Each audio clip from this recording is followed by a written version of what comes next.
Ya, pemirsa, Anda masih bersama program khusus Road to Presidential Vote Berita 1 News Channel. Ya, dan kini saatnya sekarang kita akan berbincang dengan para politisi muda kita yang nanti bisa saja di masa datang satu di antara mereka.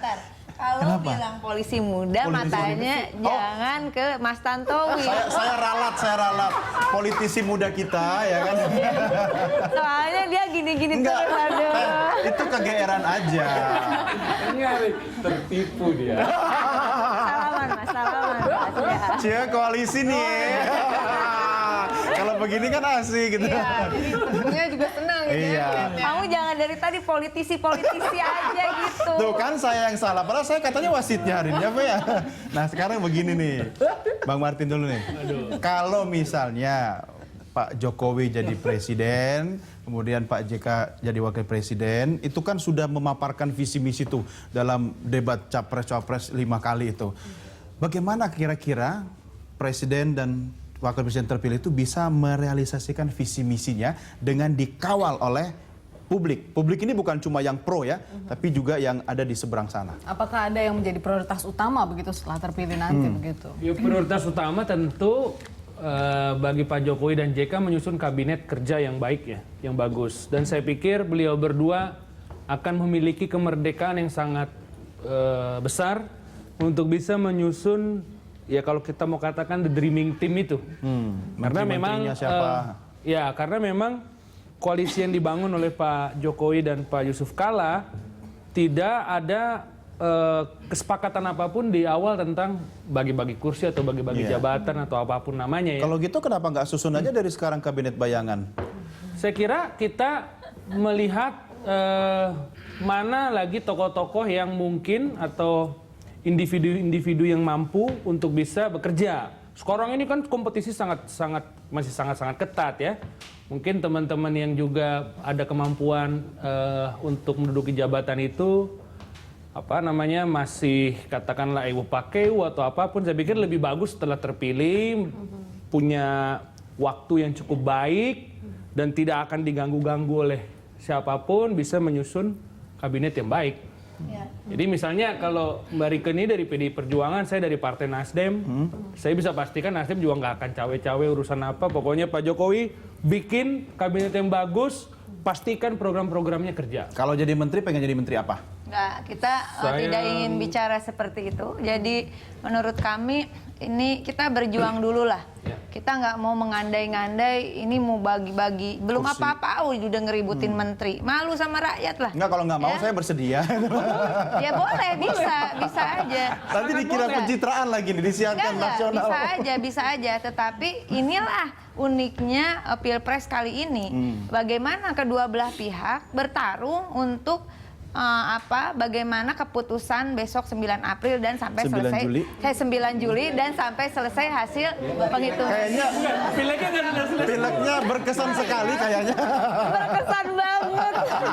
Tapi ke Bang Fadlil, kalau dari pemohon terpilih gimana? Apakah ada memang prioritas khusus pada saat kalau misalnya sudah terpilih nanti? Soal visi Ya, misi. saya kira mengenai kalau sudah terpilih tentu harus melakukan konsolidasi. Konsolidasi internal, kita berjuang bersama-sama rakyat ya. Dalam hal ini dalam satu formulasi politik yang disebut sebagai koalisi merah putih, terdiri dari sejumlah partai politik yang berjuang bersama-sama kita. Ada struktur partai, ada caleg incumbent terpilih dan anggota DPR RI sampai ke tingkat DPRD kabupaten kota. Juga yang paling penting adalah relawan. Relawan ini yang luar biasa perannya juga di kami. Selama kurang lebih 1 bulan setengah ya, kita di rumah Polonia saja kita menerima deklarasi dukungan dari hampir 900 kelompok ya. Ormas, ada ormas besar sampai yang ormas-ormas yang segmented gitu ya. Dan itu tidak ada satupun yang dibayar. Ya, karena memang relawan sifatnya, datang tumbuh dari bawah. Inilah yang nanti kita konsolidasi internal dulu. Kemudian setelah itu kita presiden terpilih akan melakukan satu konsolidasi untuk menata pemerintahan ke depan. Ya, ibaratnya memilih tim sepak bola lah gitu. Siapa yang akan menjadi striker, siapa yang menjadi gelandang tengah dan lain. Itu harus orang yang tepat. The right man on the right place atau the right woman on the right place gitu ya. Kemudian mereka juga harus profesional. Jadi keinginan kita ke depan adalah membuat satu Zakon kabinet. Dan Zakon kabinet tidak harus misalnya hanya dari profesional saja, bisa juga dari kalangan partai politik tuh orang-orang yang punya kompetensi, ya. Tapi yang paling penting dia harus punya integritas, kapasitas, kapabilitas, itu yang paling penting itu. Mas Santo, bagaimana biar presiden ini yang terpilih nanti tidak terjebak pada, saya pinjam statementnya Mbak Rike tadi ini soal bagi-bagi kekuasaan. Ibaratnya belum dilantik sudah ada deal-dealan dulu, nanti kalau sudah jadi sebenarnya presiden tidak punya kekuasaan prerogatif karena sudah ada pos-pos yang kapling-kapling. Ya. Kita itu dan syukur alhamdulillah ada 7 partai yang tergabung dalam koalisi Merah Putih. 1,5 bulan kita bekerja, itu kekompakannya itu luar biasa. Sampai kita tuh tidak tahu yang mana orang Gerindra. Kadang-kadang saya lupa ada orang Gerindra. Yang mana orang PKS. Dikiranya orang PDI ya? Iya kadang-kadang ya. Yang mana orang PAN, ya, yang mana orang P3. Jadi kita benar-benar berbaur dalam satu semangat untuk Merah Putih. Jadi kita menamakan diri Koalisi Merah Putih itu pertama karena kita sudah menanggalkan warna-warna partai kita. Ya, kuning, hijau, biru, putih kita tanggalkan. Kemudian kedua, kita bekerja untuk keagungan dan kebesaran Merah Putih. Jadi ini adalah sebenarnya koalisi kebangsaan yang isinya itu adalah orang-orang yang benar-benar komit untuk membangun bangsa ini, untuk membangkitkan Indonesia. Nah kebenaran saja kita ini adalah orang-orang dari partai politik. Nah sehingga dalam kerja kita itu capek memang. Rata-rata kita bekerja sampai jam 1 sampai dengan jam 2. Seperti setiap kami ada acara, maka kami tidak akan pulang ke rumah. Tapi kami ke Pulau Nian. Hampir setiap malam. Jam 1 sampai jam 2 kita evaluasi. Sampai jam 2 berarti boleh dong kita ngobrol sampai jam 12. Ada lagi nih acara.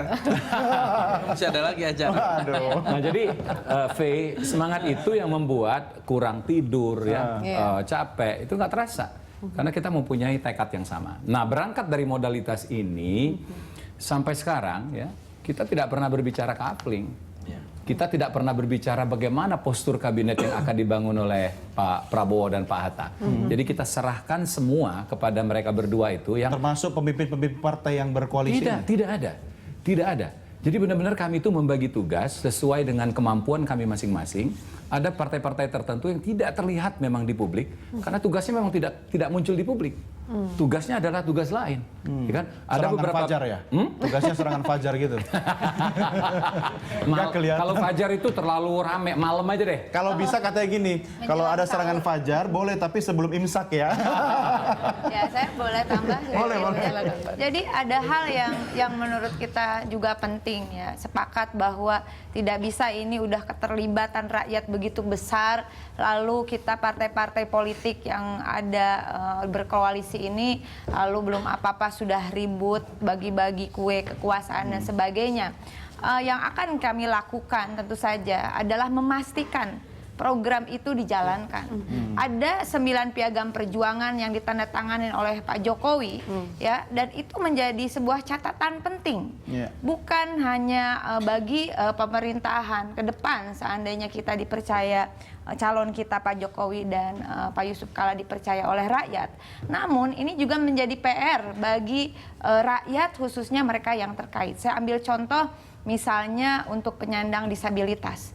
Ada undang-undang perlindungan penyandang hak-hak penyandang disabilitas yang harus diperjuangkan bukan hanya oleh eksekutif atau legislatif, tetapi juga oleh komunitas penyandang disabilitas yang akan kami pastikan terlibat dalam koalisi parlemen ekstra parlementer yang biasa kita bangun disebut dengan fraksi balkon, ya, atau juga misalnya undang-undang untuk buruh, undang-undang sistem pengupahan dan perlindungan upah dan sebagainya. Itu juga sebuah hal yang penting agar setiap pembahasan pengupahan tiap tahun itu tidak gontok-gontokan gitu ya, sehingga industri nasional mengalami hal yang sulit. Harus ada penguatan terhadap industri nasional.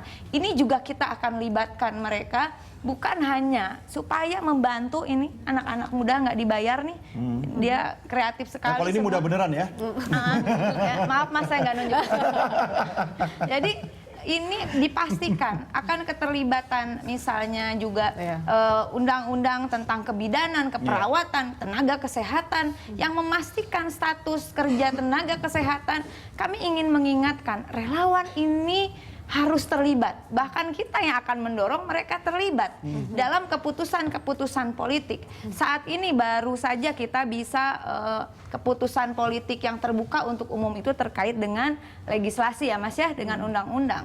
Tentu saja ke depan kami ada berharap agar kebijakan politik anggaran itu juga bisa dipantau langsung oleh rakyat.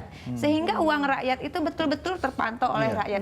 Nah, poin-poin inilah yang menurut saya lebih penting kita bicarakan ke depan. Apalagi 9 piagam perjuangan itu termasuk untuk para kiai dan santri di pesantren, termasuk pesantren salafiyah yang menjaga kitab kuning agar ajaran agama, terutama Menurut ajaran kami Islam. itu begini ya. Sebentar Mas, sedikit lagi. Enggak, Anda juga kan mengambil waktu saya tadi, saya belum selesai ya. Jadi begini, kalau menurut saya Don, saya belum selesai tadi. Oke, silakan. Yang paling penting dilakukan oleh siapapun presiden terpilih itu adalah merealisasikan janji-janji politiknya. Selama 1 kampanye. bulan ini kan janji politik yang disebar kepada rakyat. Iya. Dan jangan kira rakyat itu tidak mencatat. Jangan kira rakyat itu tidak ingat. Iya, betul. Jadi itu akan ditanya oleh rakyat, betul. ya kan? Nah, oleh karena itu, program-program yang dijanjikan baik secara langsung maupun oleh tim-tim suksesnya itu, itulah yang harus dikompilasi lagi oleh presiden, wakil presiden dan timnya, kemudian baru dibikin prioritas. Yang mana yang akan dilaksanakan terlebih dahulu. Batasannya adalah waktu. Ada program yang bisa dilaksanakan segera.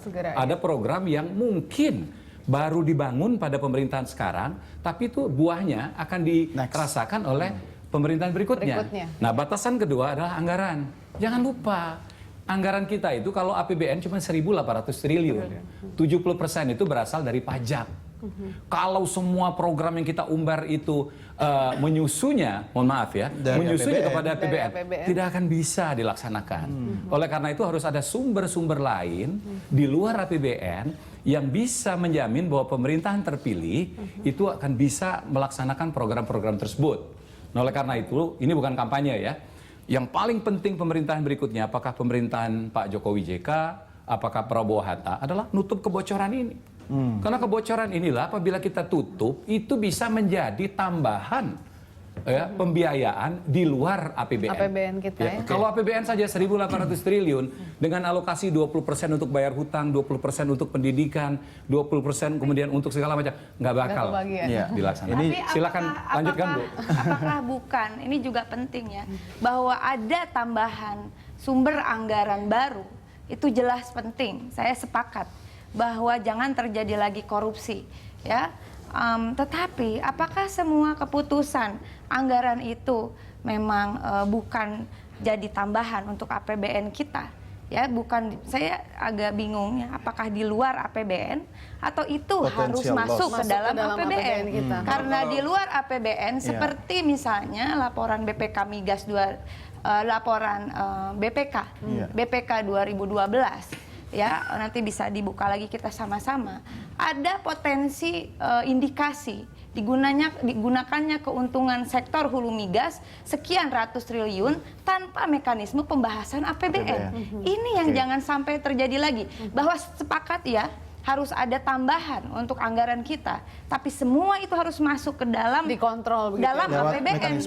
Karena tidak boleh Rp1 pun uang dikeluarkan tanpa ada kesepakatan lewat pembahasan APBN antara pemerintah dan DPR. Biar nggak bocor segmen ini waktunya, kita break dulu. Nanti setelah kita kembali, Bang Fadli akan menjawab itu. Belum, sabar ya. Ya pemirsa, kita kembali saat lagi ya. Jangan kemana-mana, tetap bersama kami.